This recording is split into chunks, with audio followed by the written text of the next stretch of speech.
Welcome to Game Design 1. We are going to jump into the exciting world of analog game design and pen and paper prototyping. This is our mascot, Mochi. Say hi, Mochi. Close enough. He's a cat. All right, so we have an exciting variety of things to work with. So the first and foremost, I think the way to get started is with pen and paper. So having your scissors, having pens, having lots of paper to slice up, and a variety of markers. I like nice thick Sharpies so you can see clearly when you're labeling things. The other thing we got recently are dry erase playing cards, which are really handy. So you can actually draw on these. And they hold pretty well. So you could say, character number 1.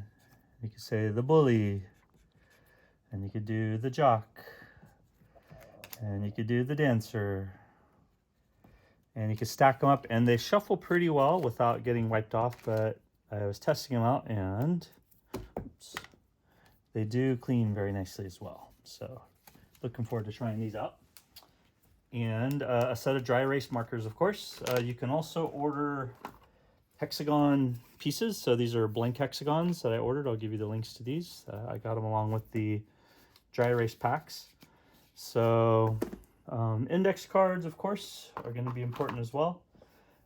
Post-its here. So a variety of post-its. You can see over here I have a whole set of different post-its. I also have clear translucent post-its that you can overlay on top of each other. These are really handy for game mechanics when you're adding or subtracting numerical values or changing card descriptions and stories. So I recommend playing around with some of those. Tokens, of course, of any kind. I think the traditional type you would have would be your regular plastic chips you can get.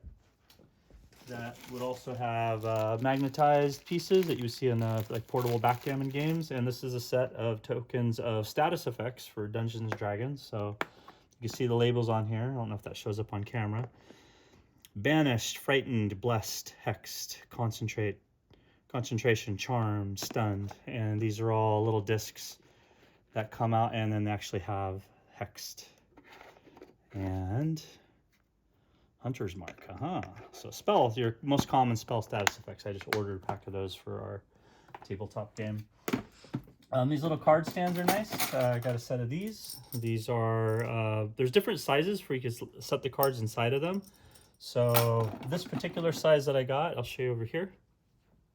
Actually had to cut up some box tops and some packaging into thin cardboard pieces. And then when I put them in, they were too thin by themselves to stand. And I also tried with the dry erase card. So the dry erase card didn't really stand there either. So what I did is I just took the pieces here and folded them in half. Oops, these are pairs. Let's see, where's my one I folded in half? There we go. There we go. So I just made a little pinch out of it. And that get it to where you get the right kind of cardboard, the right thickness, put it inside of there, and that's a nice tight fit. And then I can actually slide my card now in and out. And if you were going to make a card game upright particular, I think you'd be better off getting a variety of thicknesses of these so you could actually put the card in without it being too weeble wobbly, whatnot. But this is kind of fun because I think being able to have cards and you could just have your character, you could draw and prototype and have your designs on there. Chips and tokens make a lot of sense to have. I think you can get kind of artistic and have fun with it. There's little jewels, there's little glass beads. You can get packs of these really cheap. You can go down to the dollar store or even IKEA and get different colors and varieties. So these kind of make a nice accessory. And next up, a graph paper. I think having a mat board that's graphed out with inches and metric system helps. But having your actual graph paper is a really good foundational prototyping material as well. You can draw your diagrams out. You can do practice game boards. Get up to your regular paper size graph. And then if you have, I used to have a giant tablet of it that was 32 by 48 inches or 36 by 48 inches. So it's 3 feet by 4 feet. So a big graph paper I put on the table. Continuing over here, we have pins and needles and foam core. So if you wanted to create some foam core boards and have some pieces that you could actually puncture into and have game pieces that move like this, you could actually go in and you could have your, oh, that was really sticky. You can have your arrangements. Games like Sorry have game pieces like this. They have little pegs that go in there. And so these are kind of fun to play around with. And this also has Velcro sides to them as well. So you can see this is really strong. Urgh. And these actually have a double-sided tape on the other side, so you can actually Velcro pieces together. A variety of pins and needles. I have the push pins, the more for the steel pins that will work well with magnets, and you have the little ball tops so that you can push them in without stabbing yourself too much. Chest pieces, of course, and brass fittings and kind of little charms and little cogwheels make fun game pieces. Almost anything you could think of in terms of charms will work. Here's a couple pieces from Amazon that I ordered, and you can see it's just a variety. So, you know, if you think of something like Monopoly, you have like a little hand. Here's a what do you call it? Mask, Plague Doctor mask, little skull hand, little clip. Just collecting little brass colored fittings are nice. Everyone loves sparklies, right? So just collecting like little doodads, things that come away from accessories or whatnot. But here you go. Here's gold coins. So if you actually want to pick up some gold coins, that works pretty well too. So yeah, just kind of collecting things over the years. Some stuff, you know, took a long time to collect. Other pieces, guitar wire, we'll talk about. Specific type of uses. We'll come around the side over here, and you can see getting into sculpture. So actually sculpting your own pieces and your own miniatures. So there's a class that I teach in the summer for character design and construction that's a little more in depth, but you can get just really simple aluminum wire, like thin gauge. This is 18 gauge, and you can get the thinner ones, which have the higher gauge numbers, is 26 gauge, and really thin floral wire. And you can actually sculpt your own characters. So those are done. Here's form clay. Here's the air dry Crayola clay. And then over here you have a steel stick, and this is really fun. This is the Magic Sculpt. Resin and hardener, so two-part that I'll show you how to make your own pieces. Friendly plastic is thermoelastic molding plastic. You put this in hot water, it melts, and you can shape it into the different pieces. In here I have little teeth and fangs and parts that I've used for creating little creatures. I'll show you how to use the thermoplastic. And going across the other side, oh, here it is. These are the little armatures that if you want to make your own figurines, these are pre-assembled little heroic figurines. Let's see if you can tap on that to autofocus. There you go.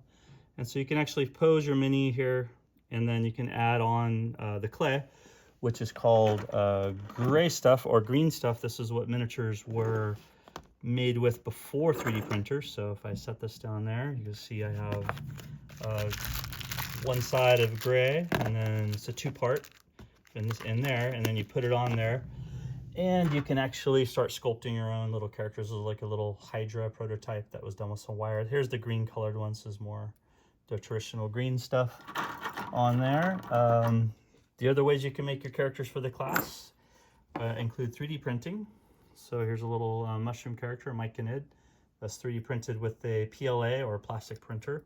Here's a little angler, kind of scary deep sea fish for the game board. So these work really well. And then for most of your statistical analysis, you'll want to have some sort of different sets of dice. So measuring sticks and rulers if you want to have movement or a grid on your game board. For movement, this is pretty standard for tabletop gaming. And here's all the different dice. You have your usual 4-sided, 6-sided, 8-sided, 10, 12, and 20. With also, there'll be double 10s will give you a percentile between 1 and 100. So 1 represents the 10s, and 1 represents the single digit on there. So that's how that usually goes. So this would be like a 30 and then a 1, right? So that's how you'd roll. So usually percentile 1 to 100, that's like plenty enough to give you a full range. So taking it one step further, if you wanted to get into full prop design, there's a lot of flexibility these days. So Warhammer, of course, is the kind of more famous game, Warhammer and Dungeons and Dragons. So you can print these out with dental plaster. These are little serpent fountains and kind of snake themed, because I got this box recently and I wanted to show you. Kickstarter's really empowered game designers to make all different types of little mini games. This is the Epic Encounters Chamber of the Serpent Folk, and you can see in here I went ahead and spray primered all of the serpent folk. So we have different types of creatures. Here's one that's a little bit more ephemeral. And here's the big heavies with the lower part of the serpent and the upper part of a humanoid torso with the cobra hooded. And then you have the smaller, you have the archers here. And what's nice about these types of box sets is that they will come with a little encounter book. So this is a kind of a good size to shoot for. It has your set of, here's what the minis look like before I primered them. They're just all kind of this brown color. Comes with a map. Actually came with 2 maps, which I have in here. And then inside the game book, you'll have a little adventure. So you have an adventure overview, hooks, what the chamber or the environment of the game boards are, what the different creatures. So you have the Half-Blood, the Wraiths, and these are all really based on the Yuan-Ti from Dungeons and Dragons, but it is compatible. So if you go through here, you'll see that there's the game board. Thank you, sorry about that. And then down later in the game, it actually has the stats. So your usual stats on here, your hit points, your armor class, your speed, your senses, any particular skills, attacks, and any other special abilities that you might have. And then it has a full game board that is folded up rather nicely. There we go. So this is a fully functional, kind of self-contained box set that comes with an adventure, comes with a booklet with adventures, and comes with a whole set of bad guys. So making one of these, I think, would be super fun as well. I have a few prototypes worked out with those where you started 3D printing the creatures. So, you know, if you're really start off really rough with pencil and paper and just cards and tokens, you can build your way up to the more artistic stuff. I do suggest if you wanted to collect some older games, you can collect old game boards that unfold nicely. So something like this folds up nicely, so it's really durable and rigid on the outside. But if I go to unfold it, what I would do with this is I would just cut the boards to match the right size on there. So that's what I started doing here. I started cutting out the sheets, and then I just matched them up on the top in there, and then I could just fold it up afterwards. So that's just done with some simple, you know, paper and whatnot, and you could just use glue, spray adhesive, tack it on there, and make up your own board that folds up nicely. And that's actually I really like this one. This is a good size because this folds up in quadrants, and that's a good size that will fit inside of most of your book and paper size things. So yeah, it's not just paper and pencil and tokens. You can get really artistic with it. As we start sculpting and creating figurines, you kind of think up a story. You could think up different kinds of game mechanics based on the trinkets and charms and different tokens that you have available in the game. Going over here, we have, here's the beads and glass beads. These are the little bases to start off with too. These are really helpful.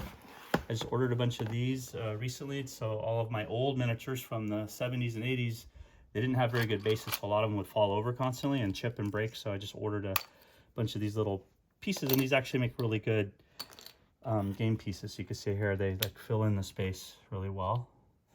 And then some of these clear tokens here, you can stack them on top of each other. So these are actually pretty thick little acrylic pieces.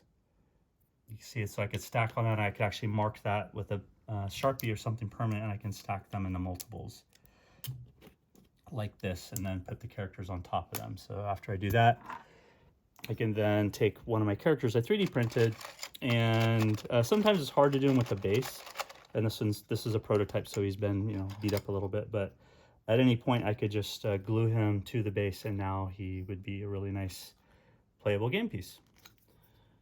All right, so we're gonna look at different ways to combine the dice with the note cards, with the miniatures, with the tokens, And Prototype, if you're making a video game, this is a great way to just test out your idea and have something fun to play and interact with, and get some simple numerical values and some simple game system statistics, some turn-based, and make some things happen in the game before you go and invest a bunch of time in the digital side. So we'll look at doing this first, and then we'll go into Unreal Engine and we'll block out a whole game world based on what we made with pencil and paper. All right, I hope you guys have fun with this. See ya.